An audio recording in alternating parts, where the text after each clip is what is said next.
K phone പദ്ധതിയിൽ സമഗ്ര അന്വേഷണം വേണമെന്ന് പ്രതിപക്ഷ നേതാവ് വി ഡി സതീശൻ എറണാകുളത്ത് വാർത്താസമ്മേളനത്തിൽ സംസാരിക്കുകയായിരുന്നു അദ്ദേഹം. 1500 കോടി രൂപ മുടക്കിയ പദ്ധതി 18 മാസം കൊണ്ട് പൂർത്തീകരിക്കുമെന്നാണ് പറഞ്ഞിരുന്നത്. എന്നാൽ 7 വർഷമായിട്ടും പദ്ധതി ഇതുവരെ പൂർത്തിയായില്ലെന്നും വി ഡി സതീശൻ പറഞ്ഞു. അതായത് 2017 കൊണ്ടുവന്ന പദ്ധതിയാണ്. 18 മാസം കൊണ്ട് പൂർത്തിയാക്കുമെന്നാണ് പറഞ്ഞിരുന്നത്. അത് 2021 പൂർത്തിയാക്കിയില്ല, 22 പൂർത്തിയാക്കിയില്ല, ഇപ്പൊ 24 പൂർത്തിയാക്കിയില്ല.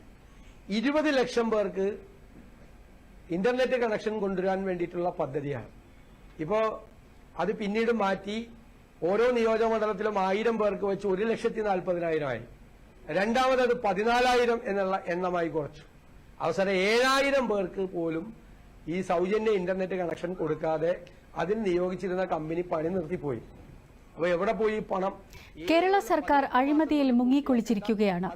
ഭരണപരാജയവും കെടുകാര്യസ്ഥതയും മറച്ചുവെച്ചാണ് മുഖ്യമന്ത്രി തെരഞ്ഞെടുപ്പ് പ്രചാരണം നടത്തുന്നതെന്നും പ്രതിപക്ഷ നേതാവ് ആരോപിച്ചു.